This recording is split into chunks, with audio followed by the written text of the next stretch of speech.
भाई 2025 में Java full stack development करूं या मर्न स्टैक डेवलपमेंट करूं समझ नहीं आ रहा। बहुत सारा कंफ्यूजन है क्योंकि दोनों अच्छे स्किल हैं, बट कैसे डिसीजन लूं, किसमें अच्छा फ्यूचर होगा, बाद में ये रिग्रेट ना हो यार गलत डिसीजन ले। 5 चीजों के बारे में डिस्कस करेंगे। दोनों में कौन सी स्किल सीखनी चाहिए, कौन टाइप की कंपनीज हमारी हायरिंग करनी है अगर मैं जावा फुल स्टैक करूं या मर्न स्टैक करूं, किसमें ज्यादा टाइम लगता है क्योंकि टाइम बहुत इंपॉर्टेंट है, क्या सैलरीज वगैरह हमारे को मिल रही होती है क्योंकि अल्टीमेटली पैसे तो कमानी है, and last but not the least किसमें फ्यूचर ब्राइट है क्योंकि एआई का जमाना है तो हमें किस टाइप का एआई किसमें लगाना होता है उसके बारे में अच्छे से क्लैरिटी होगी। तो एंड तक रहना, तुम्हें अच्छे समझ में आ जाएगा, अच्छे से तुम डिसीजन बना लोगे और अपनी लाइफ में अच्छा करोगे। और पसंद आए वीडियो तो लाइक एंड शेयर करना मत भूलना और सब्सक्राइब जरूर कर देना चैनल। तो चलते हैं और अपने फर्स्ट पॉइंट के बारे में डिस्कस करते हैं, skills.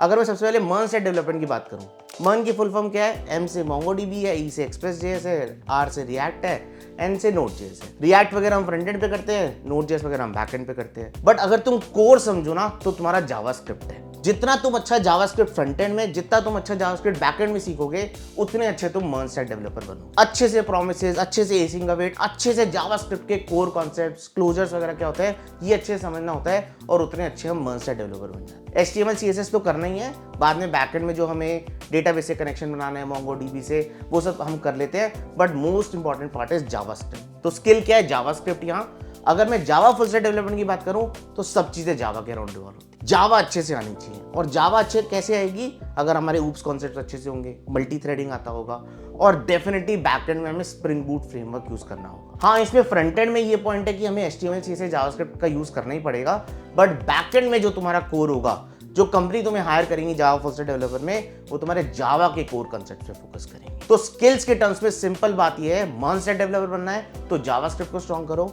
Java full stack developer बनना है तो जावा को स्ट्रॉन्ग करो। अब अपने सेकंड पॉइंट पे चलते हैं। उससे पहले एक चीज मैं इंपॉर्टेंट बताना चाहता हूं कि अगर तुम्हें कोई भी इनमें से अच्छी स्किल सीखनी है, मर्न स्टैक डेवलपमेंट सीखना हो, जावा फुल स्टैक डेवलपमेंट सीखना हो, कौन से इंपॉर्टेंट कॉन्सेप्ट्स करने हैं, कौन से प्रोजेक्ट्स बनाने हैं, तो मेरी बहुत ही शानदार किट है फुल स्टैक डेवलपमेंट की। तुम्हारे को उसका लिंक डिस्क्रिप्शन में मिल जाएगा। अच्छे से उसमें प्रोजेक्ट्स कवर्ड है, अच्छे से उसमें मशीन कोडिंग के क्वेश्चंस कवर्ड है, एंड टू एंड सारी चीजें कवर है, उसको मिस आउट मत करना। चलते हैं और अपने सेकंड पॉइंट पे फोकस करते हैं कि यार कंपनीज क्या देख रही हैं हायरिंग करते टाइम और किस टाइप की कंपनीज हमारा हायर कर रही होती है। तो जनरली अगर मैं बात करूं ना MERN stack development, honestly startups बहुत ज्यादा हायरिंग कर रहे हैं मर्न स्टैक डेवलपमेंट में, क्योंकि नई डेवलपमेंट ना ज्यादातर मर्न स्टैक में हो रही है। मैं जोमेटो की बात करूं, रेजर पे की बात करूं, या कोई फ्रेश स्टार्टअप है, वो लोग मर्न स्टैक डेवलपमेंट से स्टार्ट करते हैं क्योंकि जावास्क्रिप्ट फ्रंट एंड में भी होता है, बैक एंड में भी होता है, तो जल्दी डेवलपमेंट हो जाती है। बट अगर मैं जावा फुल स्टैक डेवलपमेंट की बात करूं तो जनरली सर्विस बेस्ड कंपनीज हो गई, या अगर बड़ी ब्रॉड बेस्ड कंपनीज भी हैं तो वो जावा फुल स्टैक में ज्यादा प्रेफर करती हैं क्योंकि उनका कोड क्या थोड़ा पुराना है। तो वो जावा एक्चुअली पुरानी लैंग्वेज है, तो बहुत सारा कोड ऑलरेडी लिखा हुआ है, तो इसलिए इन कंपनीज में ज्यादातर जावा फुल स्टैक डेवलपमेंट की हायरिंग हो रही होती है। बट अगर मैं बड़ी ब्रॉड बेस्ड कंपनीज की बात करूं, Amazon, माइक्रोसॉफ्ट, इनमें मर्न स्टैक डेवलपमेंट हायरिंग होती है, लेकिन थोड़ा सा ना वो एक्सपीरियंस मांगते हैं। कुछ इंटर्नशिप का एक्सपीरियंस हो तुम्हारा, या 1-2 साल का एक्सपीरियंस हो कहीं पर, तो भी तुम as a MERN stack developer in companies में जा सकते हो।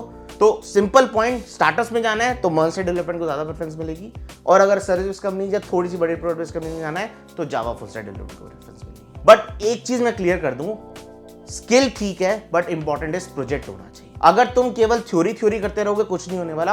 प्रोजेक्ट बनाओ, चाहे जावा फुल स्टैक डेवलपमेंट की बात करूं, चाहे मैं मर्न स्टैक डेवलपमेंट की बात करूं, हायरिंग के टाइम तुम्हारा प्रोजेक्ट के बेसिस पे हायरिंग होगी, तुम्हारे कोर कॉन्सेप्ट्स की नॉलेज की बेसिस पे हायरिंग होगी, और वो अच्छे तभी होंगे अगर तुमने एक सॉलिड यूनिक प्रोजेक्ट बनाया होगा, तभी हायरिंग होगी। इसी के कॉरस्पॉन्डिंग मुझे थर्ड पॉइंट पे चलना है कि यार टाइम कितना लगता है, राइट? उसी के बेस पे डिसीजन लेना है। देखो, जहां तक जो मैंने बात करी कि मर्न स्टैक डेवलपमेंट में फायदा क्या है कि सब कुछ जावास्क्रिप्ट के अराउंड है, तो मर्न स्टैक डेवलपमेंट ना 6 से 8 महीने में कहीं ना कहीं हो जाता है, राइट? तुम फ्रंट एंड की बात करोगे 2-3 महीने में लोगे, फिर 1-2 महीने बैक एंड में लोगे, फिर 1-2 महीने सॉलिड प्रोजेक्ट बनाने में लोगे, तो 6 से 8 महीने में तुम सोच सकते हो कि मर्न स्टैक डेवलपमेंट हो जाएगा। बट अगर मैं जावा फुल स्टैक डेवलपमेंट की बात करूँ ना, यहाँ पर 9 से 12 महीने लग जाते हैं। इट डजंट मीन कि खराब है, जब अच्छे से करोगे तो इन कंपनीज में हायरिंग बहुत अच्छे से होगी। बट इंपॉर्टेंट इज यहाँ तुम्हें फ्रंट एंड में HTML जैसे जावास्क्रिप्ट तो करना ही पड़ता है, जावा में फ्रंट एंड तो होगा नहीं, और बैक एंड में तुम्हें जावा अलग से सीखना पड़ता है, तो थोड़ा सा टाइम ज्यादा जाता है। बट कंपनीज भी उस हिसाब से हायरिंग कर रही हैं, तो टाइम ज्यादा लगेगा लेकिन उसका आउटकम भी है, सारी चीजें एंड टू एंड अच्छे से सीखोगे। तो मर्न स्टैक में 6 से 8 महीने, जावा फुल स्टैक में 9 से 12 महीने लग सकते हैं। दोनों बढ़िया स्किल है, जैसे तुम्हारी प्रेफरेंस हो इस बेसिस पे डिसीजन लेना। मुझे स्टार्टअप पे जाना है तो मर्न स्टैक, अगर मुझे बड़ी कंपनी से सर्विस में जाना है तो जावा फुल स्टैक। अब अगले पॉइंट पे चलते हैं जो आई थिंक सबसे क्रिटिकल है कि सैलरीज का क्या सीन है। देखो यार, अगर मैं सैलरीज की बात करूं एज अ फ्रेशर, दोनों में जनरली अगर मैं देखूं, एक स्टार्टअप में हायरिंग हो रही है तो 6 से 8 एलपीए का पैकेज बनता है। जावा फुल स्टैक की सर्विसेज कंपनीज में जाओगे तो 6 से 8 एलपीए का पैकेज बनता है। हाँ, ज्यादा भी मिल सकता है अगर कंपनी हायर कर रही है, 10 एलपीए 12 एलपीए, बट सैलरीज में ना ऐसे मैसिव डिफरेंस नहीं है। द ओनली डिफरेंस इज ये यहाँ पर स्टार्टअप्स में जा रहा है, ये यहाँ पर बड़ी कंपनीज में जाना है। हाँ, जब तुम बड़ी कंपनीज में एज अ मंस्टर डेवलपर जाते हो तो तुम्हारी अच्छा पैकेज लगता है कि मैं 1-2 साल एक्सपीरियंस के बाद अमेजोन में एज अ मंस्टर डेवलपर जा रहा हूँ तो मेरे को 20 एलपीए 25 एलपीए का पैकेज लग सकता है, बट वहाँ पर एक्सपीरियंस काउंट होता है। तो सैलरीज वाइज हमें बहुत ज़्यादा नहीं सोचना, हमारे को जो अच्छी कंपनी होगी कंपनी में डिपेंड करेगा, उस बेसिस पे हम डिसीजन ले लेंगे। हमें हमेशा ये सोचना है स्किल होगी, प्रोजेक्ट होगा तो हम डेफिनेटली अच्छी सैलरी पा रहे होंगे। अब लास्ट पॉइंट पे चलते हैं अपने कि यार फ्यूचर का क्या सीन है, क्या किसमें क्या फ्यूचर हो सकता है, कैसे मैं क्या काम कर सकता हूँ, उसके बेस पे डिसीजन लेते हैं। ऑनेस्टली देखो, जावा पुरानी लैंग्वेज है, कहीं नहीं जा रही, बड़ी बड़ी कंपनीज यूज कर रही हैं, तो जावा का पॉइंट है कि वो स्टेबल हो गया है। नई लाइब्रेरीज, नए कोड जावा में रिलेटिवली कम हो रहे होते हैं।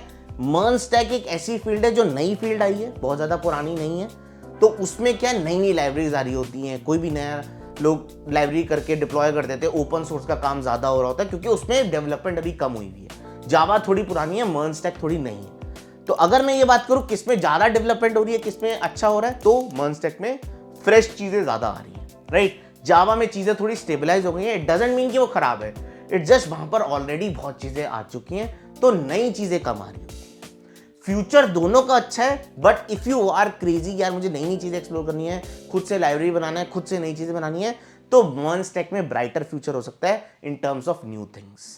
बाकी वर्क वाइज दोनों में अच्छा है, अपॉर्चुनिटी वाइज दोनों में अच्छा है। हाँ, एआई लगाना है, एआई जावा में भी लगता है, एआई तुम्हारा मर्न स्टैक में भी लगता है। जनरली दोनों के दोनों पाइथन का कोड यूज कर रहे थे, मैं तुम्हें सच बताऊं, क्योंकि एआई के ज्यादातर लाइब्रेरीज पाइथन में बनी हुई है ना। तो कंक्लूजन के टर्म्स में मैं सिंपल एक बात कहना चाहता हूं कि यार अगर तुम्हारा स्टार्टअप की साइड थोड़ा ज्यादा क्रेज है तो मर्न स्टैक सोचो। Startup doesn't mean initial startups, Zomato Razorpay नई नई चीजें जब तुम्हें क्रेज देती है तो मर्न स्टैक। हाँ, थोड़ा स्टेबिलिटी वाइज सोचना है तो यार जावा फुल स्टैक, एंड कोई इसमें खराबी नहीं है। हर एक बंदा डिफरेंट होता है, हर एक की सोच डिफरेंट होती है कि मुझे एंट्री लेना है तो मुझे जावा फुल स्टैक में लेना है, तो दैट इज गुड कि मैं सर्विस कंपनी में जाना चाहता हूँ, मैं थोड़ा प्रोफेशनल वे से काम करना चाहता हूँ, तो डेफिनेटली जावा फुल स्टैक को तुम सोच सकते हो। अपने नेचर के हिसाब से समझो, अपने इंटरेस्ट के हिसाब से समझो और उस बेसिस पे डिसीजन लो। अल्टीमेटली प्रोजेक्ट मैटर करता है, अल्टीमेटली काम मैटर करता है, उसी के बेसिस पे इंक्रीमेंट होते हैं, उसी की बेसिस सैलरी अच्छी होती है, and that's how we need to make the decision.